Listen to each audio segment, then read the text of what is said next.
The cafe smelled like roasted hazelnuts and paperbacks. It was tucked between a forgotten bookstore and a vintage boutique on a narrow side street where the city felt slower, softer, like it had exhaled. On Tuesdays, it was quiet. Except today. Jasmine. Reed clutched a slightly crushed folder filled with design samples as she nudged the cafe door open with her shoulder. The tiny bell overhead jingled, followed immediately by the unmistakable sound of ceramic breaking. Oh no. She glanced down to find her tote bag had swung mid-turn and knocked over a delicate display cup. The tiny porcelain handle lay in pieces, and a puddle of coffee was spreading beneath a napkin stand. Jasmine sighed. Classic.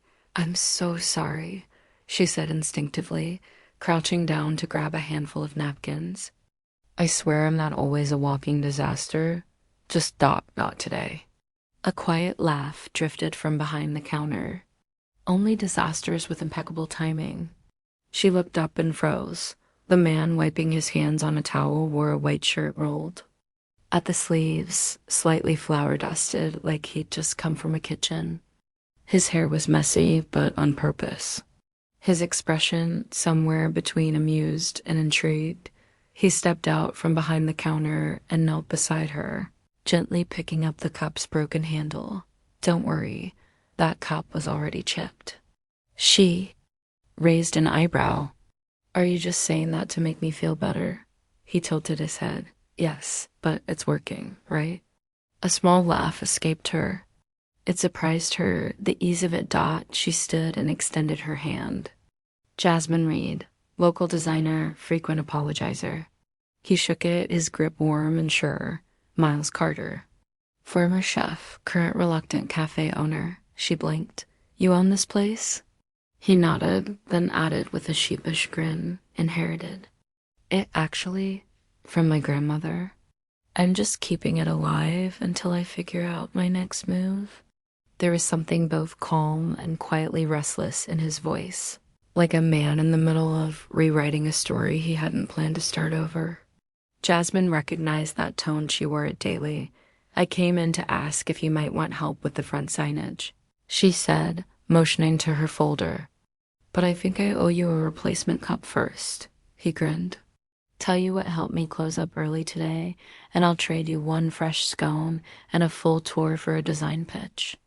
Deal, she said, surprised by her own boldness. She wasn't usually the kind of woman who struck spontaneous deals with flour-dusted strangers. But something about Miles felt different. He hadn't flinched at her clumsiness. He hadn't told her to calm down or be more careful. He just met her where she was and smiled anyway. By the time the cafe emptied out and the close sign flipped, Jasmine was behind the counter, rolling her sleeves up as Miles explained how he'd ended up running a place full of his grandmother's teacups and ghosts. I never meant to stay here, he said, leaning against the fridge. This town. It wasn't part of the plan. Jasmine looked up from where she was arranging napkins. Neither was tripping into my entire 20s. He laughed. Let me guess, big dreams, slow starts. She nodded, surprised again by how easy it was to say the honest thing. I used to think success meant changing everything about myself until the world approved. No. I just want to design spaces that make people feel safe, not smaller. Miles held her gaze for a second too long. That, he said quietly, sounds like something worth staying for. Something fluttered in her chest. Not romance, not yet. But recognition. Two people, quietly bruised by expectations, meeting in the middle of a life neither had quite figured out. As the snow started to fall outside, Jasmine found herself laughing with someone who hadn't asked her to prove herself or shrink to fit.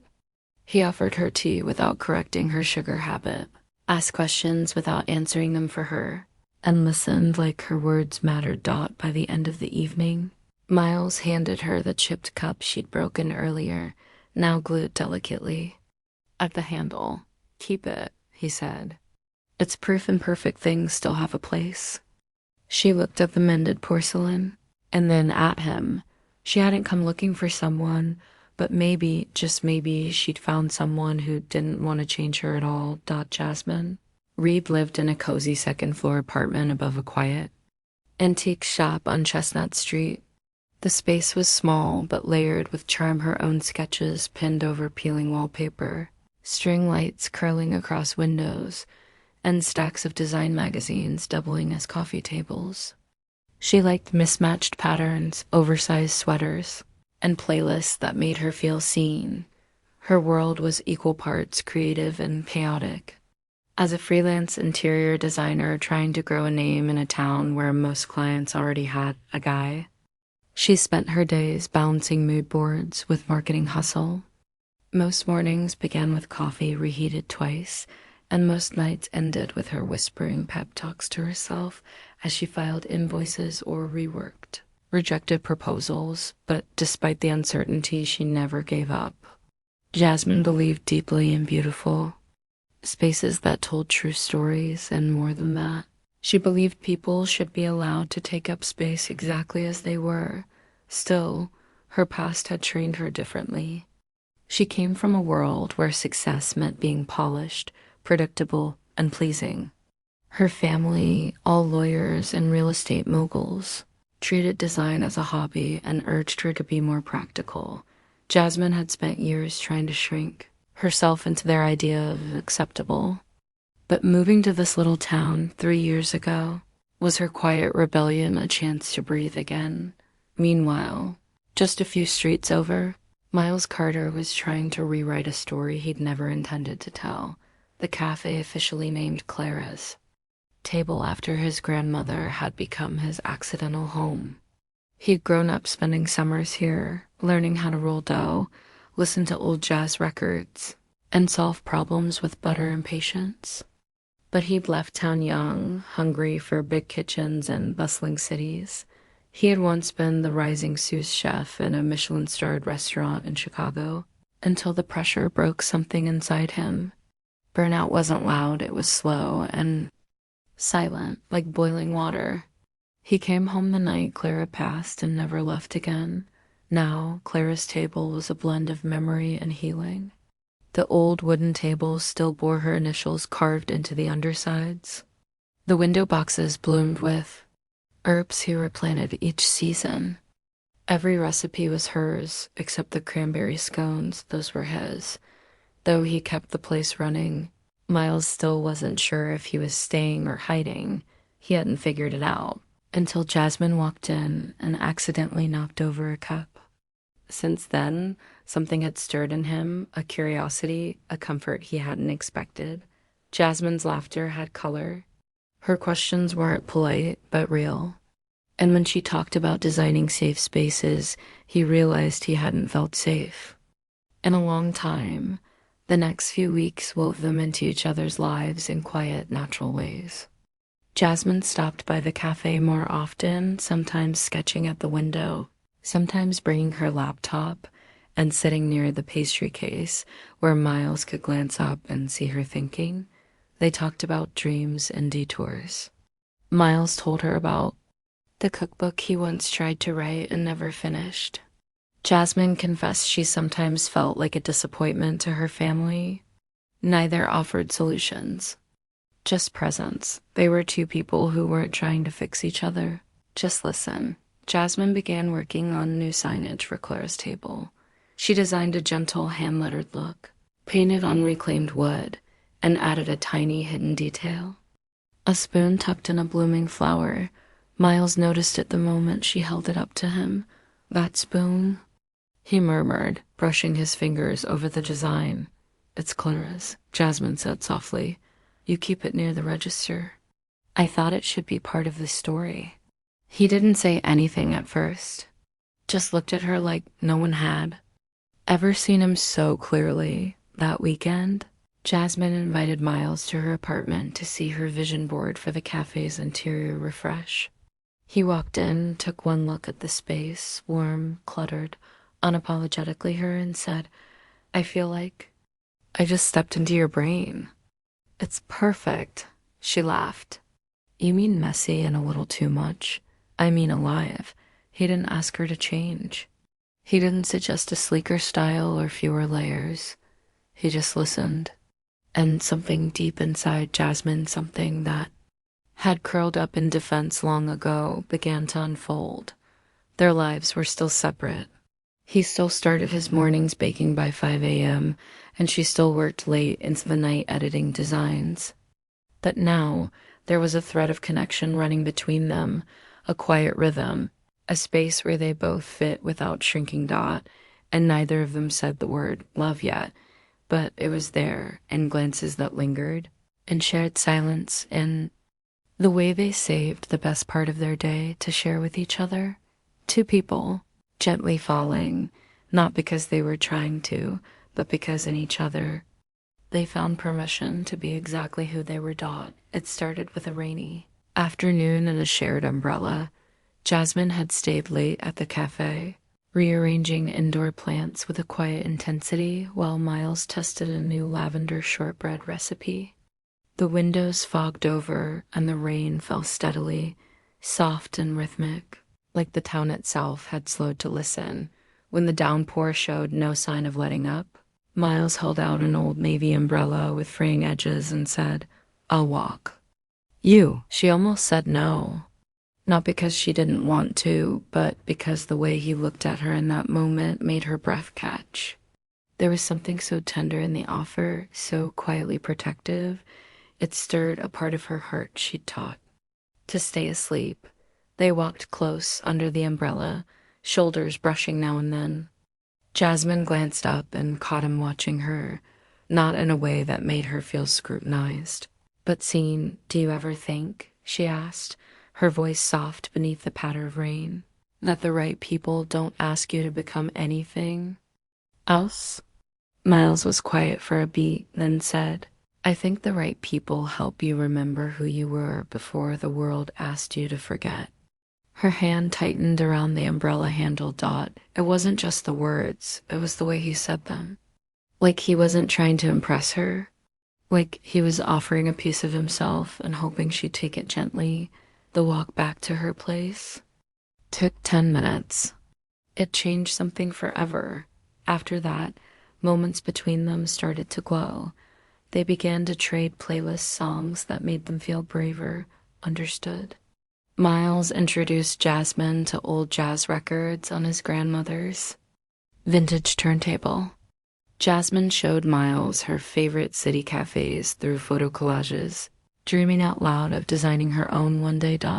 She taught him to see color as emotion. He taught her that a good croissant is a lesson in patience. Sometimes, when the cafe closed early, they'd sit in the back room surrounded by old recipe cards and design sketches, sipping peppermint tea and talking about everything and nothing. One night, Jasmine leaned her head against the worn cushion of the window bench, watching snowfall dance beneath the street lamp. "I used to think love meant fixing yourself before being worthy of it," she whispered. "But I'm starting to think maybe love is what helps you feel unbroken." Miles didn't respond with a clever quote. He just reached for her hand, slow and deliberate, and wrapped his fingers around hers, warm, steady. They didn't kiss. They didn't need to. That one gesture, fingers interlaced in the quiet snowfall, was more intimate than anything Jasmine had ever known. The tension between them grew, not in sudden explosions, but in longing glances and half-finished sentences. Jasmine would reach for a coffee mug just as Miles passed it to her. He'd touch her back lightly as she walked by, a grounding presence she didn't realize she'd begun to crave. She started noticing the way he tucked his hands into his apron when he was nervous, the way he wiped the counter twice when lost in thought. He started noticing the way she hummed when sketching, the way she leaned into warmth blankets, tea, people who didn't demand too much. And then came the day she brought in a framed version of the cafe's new logo painted, aged by hand, mounted on a piece of driftwood. Miles unwrapped it and went still. "Jasmine, this is..." She watched him, not expecting words. But when he looked up at her, there was something raw in his expression. Like he'd never had anyone create something for him not like this. I love it, he said softly. But more than that, I love that you made it. His voice caught slightly on the word you, and Jasmine's heart beat loud in her ears. That night, she lingered when she should have gone home. She stood at the cafe door, hand on the knob, and turned back. You're not just easy to talk to, she said. You're safe to talk to. Miles crossed the room and stood close, enough for his breath to warm the space between them. I want you to know, he murmured. I like who you are. Just ... Exactly like this. Her eyes filled, not with sadness, but something deeper. Recognition. For the first time in her life, she wasn't falling for someone who saw her as a project. She was falling for someone who saw her as enough, and that she realized was the most terrifying and beautiful thing of all.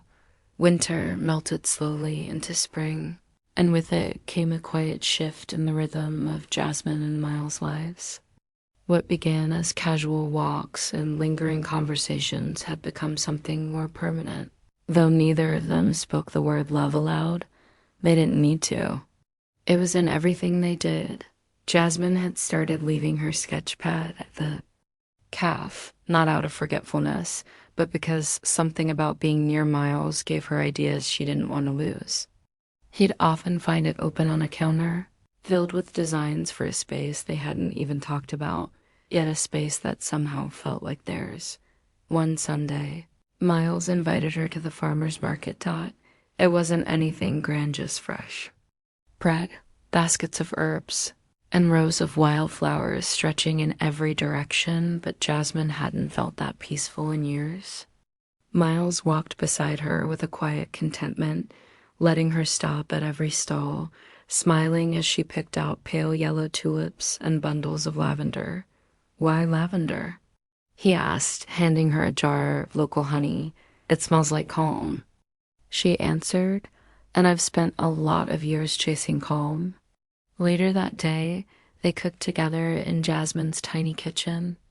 She sat on the counter barefoot while he kneaded dough, his sleeves rolled up and a smear of flour on his cheek. The sunlight caught the curve of his smile, and Jasmine caught herself thinking, I could love him for the rest of my life and never get tired of the way he looks when he laughs. That night, when the bread came out uneven and half-burnt, they sat on the floor and ate it anyway, leaning against the cabinets, legs stretched out, laughing until their eyes brimmed with tears. It wasn't perfect, but it was theirs. As their connection deepened, so did the intimacy, the kind that lives in truth, spoken in the dark. One night, Miles showed her a photo tucked inside his wallet. It was old and faded, a boy no older than 10 standing next to Clara, his small hand wrapped around hers. She used to tell me I was born with a quiet soul, he said, but the world kept trying to make me loud. Jasmine brushed her fingers over the edge of the photo. You are quiet, she whispered, but you speak loud where it matters. He looked at her then, long and searching, as if seeing her, not just as she was, but as she had always hoped someone would. Jasmine shared her fears too. The ache of not fitting in with her family's expectations, the loneliness of always being the one to bend, to apologize, to edit herself just to keep the peace. I used to think if I was soft enough, small enough, they'd finally say I mattered. Miles shook his head slowly, gently. You never needed to shrink to be worth loving. It was in that moment, wrapped in a blanket on her couch, fingers linked in silence, stretching between their heartbeats, that something inside her cracked open and began to bloom. They began to dream out loud together. Jasmine spoke of opening a creative studio that didn't just design spaces, but told stories through them. Miles confessed that maybe, just maybe, he could finish the cookbook Clara once asked him to write full of her recipes and the memories behind them. You could design it, he said one night, half teasing, half hopeful. I'd be honored. She replied, eyes shining. Their love didn't need dramatic declarations. It lived in the way she showed up at the cafe before his busiest mornings, just to bring him a cup of his favorite coffee. It lived in how he stocked almond milk just because she preferred it. Even though he couldn't stand the taste. It was there in the way they said goodnight with forehead, kisses, and long hugs that neither of them wanted to end. Jasmine wasn't. Just seen she was safe. And Miles wasn't just heard, he was held. Together, they were building something sacred, a quiet, steady kind of love, the kind that didn't need fixing, the kind that didn't ask for change, the kind that felt like home. The first crack didn't come from a fight. It came from an offer, a sleek email, glowing with potential. Jasmine's dream design firm in Boston had seen her freelance work online and invited her to apply for a lead designer role on a 1-year contract, fully paid with her own creative team. It was everything she'd worked for, everything she thought she wanted. Except now she had a life here. With Miles, she didn't tell him right away. She told herself she was waiting for the right moment, but really, she was afraid of what it might mean. Afraid that saying it out loud would make it real, that leaving would break something, that staying might mean giving up the future she'd spent years chasing. The moment finally came late one evening, as they closed up the cafe after a quiet Thursday rush. The sky outside was turning lavender, and Miles was restocking shelves.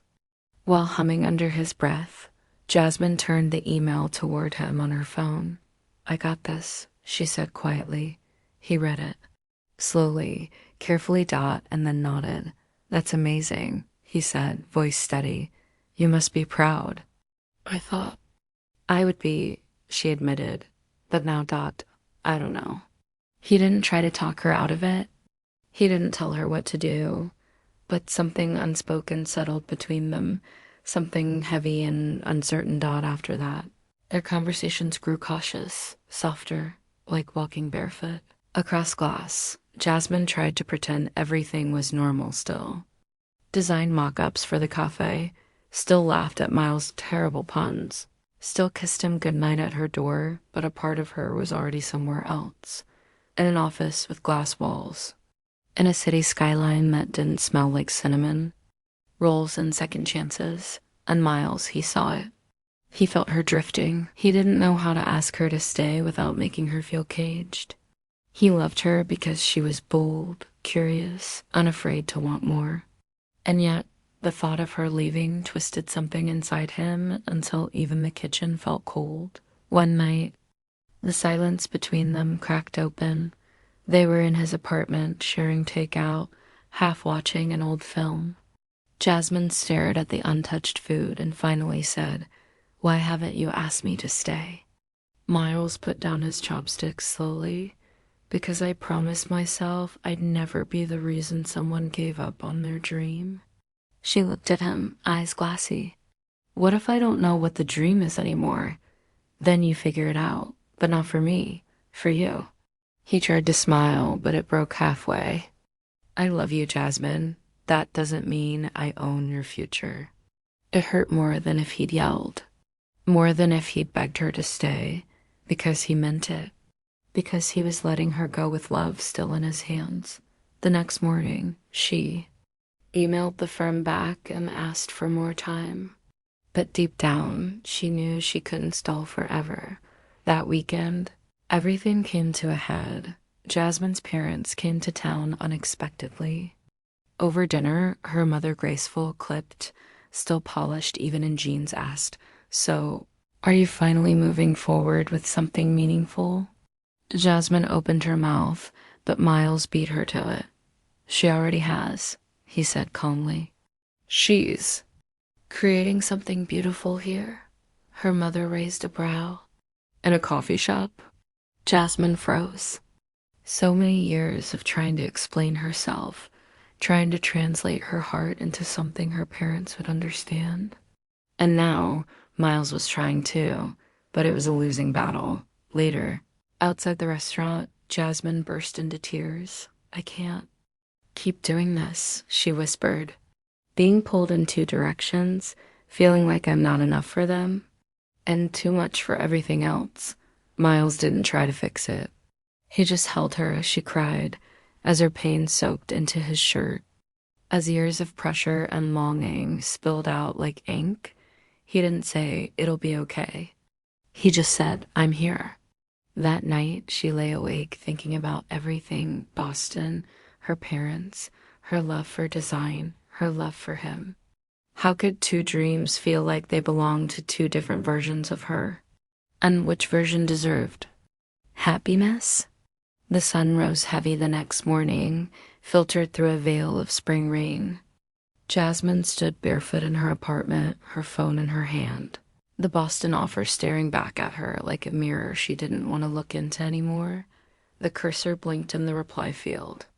All she had to do was type yes, accept, and everything she'd worked toward would be hers, but why didn't it feel like hers anymore? She stared out the window as rain traced paths down the glass, her heart caught in the impossible middle between who she used to be and who she was becoming by afternoon. She was walking the familiar path toward the cafe, but not for coffee. She needed to see him, not to talk about careers or parents or mischances. Just him, just them. Miles was restocking mugs behind the counter, his hair still damp from the rain. He looked up the moment the bell jingled and something flickered. Across his face, hope, or maybe worry. She walked straight to him. "I turned it down," she said, her voice steady despite the storm inside her. His brows drew together.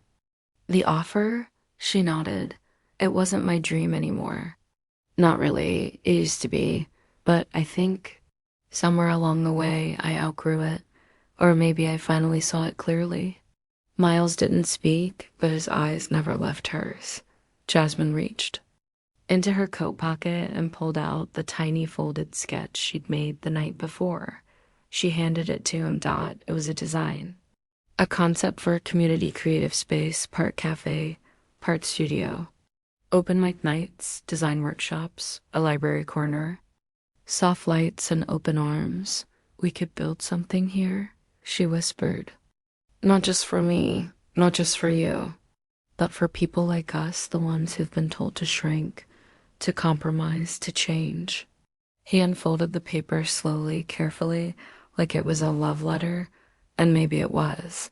When he looked up, his voice broke with quiet emotion. "You're sure?" She smiled through the tears in her throat. "No, I'm terrified. But for the first time, I don't feel like I'm giving up on something. I feel like I'm choosing me. And I want a life where I get to do that with you." Miles stepped around the counter and pulled her into his arms. Not urgently, not desperately, but with the tenderness of someone who had waited a long, quiet time to be chosen. "You were always enough," he murmured into her hair. "Even before I met you." She held on to him like she'd found shore after a long, exhausting swim. Their kiss that followed wasn't perfect or movie-ready. It was soft and tear-streaked and entirely real. The kind of kiss that says, "You don't have to change. I see you, all of you, and I'm not going anywhere." Later, they sat together on the cafe floor, backs against the wall. Plans scattered between them, blueprints and half-finished. Doodles and a list of names for their shared dream. Outside, the rain softened to sun, and inside, Jasmine realized something that would stay with her for the rest of her life. She had spent so long waiting for someone to choose her. She never imagined love would look like someone giving her back to herself. 1 year later, the cafe on the corner didn't just smell like coffee anymore. It smelled like lavender ink, fresh paper, clay from pottery workshops, and dreams being stitched together by strangers who dared to feel again. The back wall now held a mural, painted by a dozen hens regulars who had become family. It told a quiet story in color. A girl curled up with a sketch pad beside a steaming mug, a boy fixing a crooked sign above the door, laughter tucked between every brushstroke. They named it Haven. Jasmine stood at the window one bright May Morning, watching a group of local high school kids file in with their portfolios in hand, their cheeks red with nervous hope. Miles stood beside her, apron still dusted with flour from morning pastries, a pen tucked behind his ear. Early, she said softly. They're excited, he smiled, nudging her shoulder. They know it's safe here. Jasmine nodded. So did I. He leaned closer, whispered, Still do? She looked at him then, not with wide-eyed wonder, not with hesitation or uncertainty, but with something stronger, softer. The look of someone who had finally chosen herself, and in doing so, had made space for someone else to love her completely, always. That weekend, surrounded by lights strung between beams and wildflowers spilling from mason jars, Jasmine and Miles stood in the center of the cafe dash, turn dash gallery, dash turn dash wedding dash hall. Friends, neighbors, and even her parents now quiet with pride filled every corner. Their vows weren't loud. They were whispered in a circle of candles and color, written in journals they'd exchanged over the months. Miles' voice shook as he read his. I didn't fall in love with who you were supposed to become. I fell for you right then raw and real. And if I had to choose 1,000 times again, I'd still never ask you to change. Jasmine wiped a tear as she read hers. You were the first place I didn't feel too much. The first person who didn't flinch when I cried or paused when I doubted. You didn't rescue me. You just stood with me until I could breathe again. Applause rang through the space, but it was the silence after that stayed longer. The hush. It hurts recognizing something real dark later that night. They danced beneath fairy lights, her head on his shoulder, his hands at the small of her back. There was no need for grand speeches, no need to ask what came next. They were already living the answer. In the months that followed, Haven grew into more than a cafe. It became a space where stories began, where people came with shaky hands and walked out with something stronger, where Jasmine taught design workshops and hosted healing art nights, and Miles ran poetry readings and open mics that ended in standing ovations and warm banana bread. Sometimes they argued, sometimes they cried, but never once did they ask each other to be anything but honest. Because real love, the kind that lasts, doesn't demand a new version of you. It simply holds your hand while you return to yourself. And in that corner cafe, on that small town street, two people who once doubted their worth built something infinite. They were not perfect, but they were home. Forever.